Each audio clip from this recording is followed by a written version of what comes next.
खूबसूरत घाव, दिल छू लेने वाली कहानी। एक बड़ा सा आलीशान पुराना घर था। करीब 40 बरस की एक औरत अपने पति, एक बेटे और एक बेटी के साथ रहती थी। उसके चेहरे पर हमेशा एक मुस्कान धरी रहती थी। सुंदर सी साड़ी और उससे मैचिंग करती बिंदी और हल्के से गुलाबी रंग की लिपस्टिक हर समय उस पर सजी रहती थी। अपनी उम्र की गहरी होती लकीरों को फाउंडेशन की परत से छुपाने की कोशिश करती वह एक चलती फिरती सुंदर तस्वीर ही लगती थी। घर के छोटे से बगीचे में हरे भरे सुंदर फूलों के पौधे करीने से गमलों में लगे थे।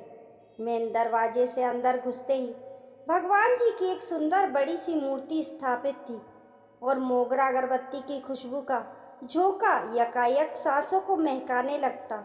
एक कोने की तिकोनी मेज पर ताजे अखबार और पत्रिकाएं थीं।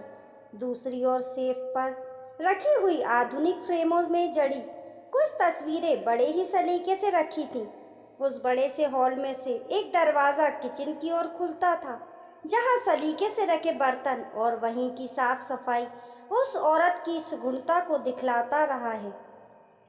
सामने वाली दीवार पर एक बड़ी सी पेंसिल स्केच वाली एक ड्राइंग फ्रेम में लगी बड़ी प्यारी लग रही थी और उसके कोने में उस औरत का नाम लिखा था। अपने हाथ में एक कपड़ा लिए हुए डाइनिंग टेबल पर रखी प्लेटों को पोंछकर सजा रही थी। सलाद की प्लेट को सजाना और फलों को फ्रिज में निकालकर टेबल के सेंटर में रखना, ये सब काम हो रहे थे कि अचानक से उसके मोबाइल की बेल बजी और उसने झट से बोला, हेलो। पर मैंने तो खाना बनाया है। और फ़ोन कट गया। फिर उसके चेहरे पर थोड़ी मायूसी के बादल आए, पर दूसरे ही पल वह सहज हो गई क्योंकि बच्चों के स्कूल से वापस आने का समय था। इसी दिनचर्या में से समय निकालकर वह औरत बाहर भी जाती, बच्चों की किताबें लेने, साहब की पसंद की सब्जियां लेने, घर को घर बनाए रखने का सामान लेने। स्कूल से लौटते अपने बच्चों को दोनों बाहों में भर लेती और बच्चों के साथ पति का इंतजार करने लगती। बच्चों की आंखों में अपनी मासूम माँ के पूरे होने की चमक होती कि माँ दिन भर कहीं भी रहे, पर उसके स्कूल से लौटते से पहले उन्हें घर में उनके पसंदीदा खाने के साथ माँ हाजिर मिलनी चाहिए। यही हिदायत पति जी की भी थी। ये सारी दिनचर्या एक घर की रहती ही है आमतौर पर, और हर दूसरी औरत के पूरे दिन की कहानी भी यही रहती है। पर उस औरत की एक बड़ी मुश्किल थी कि उसकी अपनी हंसी, जो कभी खिलखिलाहट से गूंजती थी, वह नदारत थी। उसके चेहरे से जो संतुष्टता के भाव होते हैं, वह उसकी फाउंडेशन की परत के नीचे कहीं दबे थे। वह ढूंढती थी अपनी वह हंसी, पर नहीं मिलती थी वह उसे अपने पास। बच्चे जो अब बच्चे नहीं रहे थे, हंसकर पूछते, क्या खो गया है मैम, हम मदद कर दे? नहीं, मैं खुद ढूंढ लूँगी, वे अपनी जेब मिटाती हुई कहती। यह इस कमरे में तो नहीं है ना? बच्चे शायद उसका मजाक उड़ाते, फिर अपनी पढ़ाई में व्यस्त हो जाते और माँ को भूल जाते। पर जब किसी चीज़ की ज़रूरत होती या भूख लगती तो माँ की याद आती। बेटी जो अब यौवन की दहलीज पर खड़ी थी पूछती, हे मम्मी, जस्ट चिल।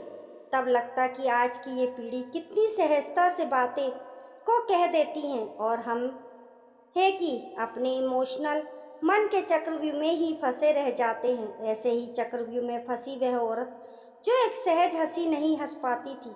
उसे लगता था कि वह एक मुखौटा ओढ़े रहती है हर पल।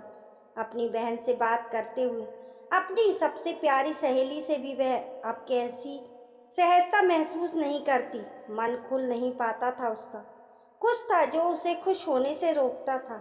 शाम हुई और बच्चे घर से बाहर खेलने निकले तो वह चुपचाप अपने कमरे में गई, साड़ी उतारी और अपने ब्लाउज की दाहिनी बाजू को जरा सा खिसकाया और सामने की टेबल पर रखी बेटनोबेट की स्किन क्रीम को दाहिने हाथ पर दिख रहे गहरे लाल रंग के बड़े से निशान पर मला और वापस ब्लाउज को ठीक से पहनकर दोबारा साड़ी ओढ़ ली।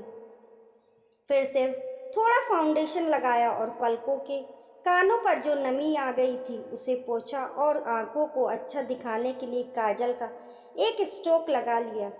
फिर से वही गुलाबी रंग की लिपस्टिक लगाई और अपने होठों पर एक मुस्कान को भी सजा लिया। तो क्या ये एक घाव था जो उसे हंसने से, खिलखिलाने से रोकता था? शादी के 18 सालों में जाने कितने ऐसे घावों को वह छुपा छुपा कर रखती रही है।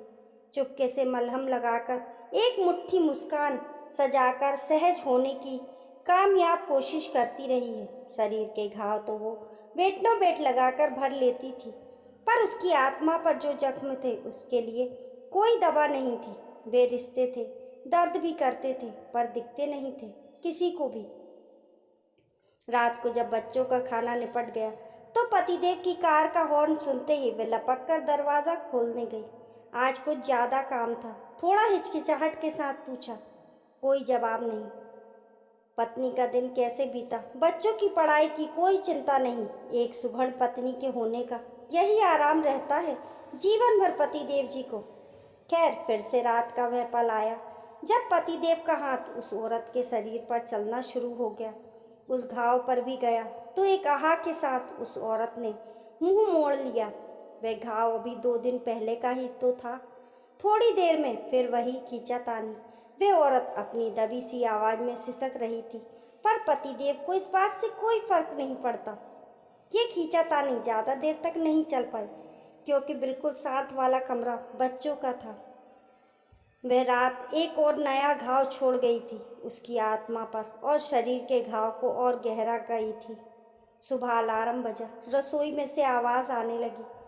बच्चों चलो उठो, स्कूल के लिए देरी हो जाएगी। आप भी उठिए, चाय बन गई है।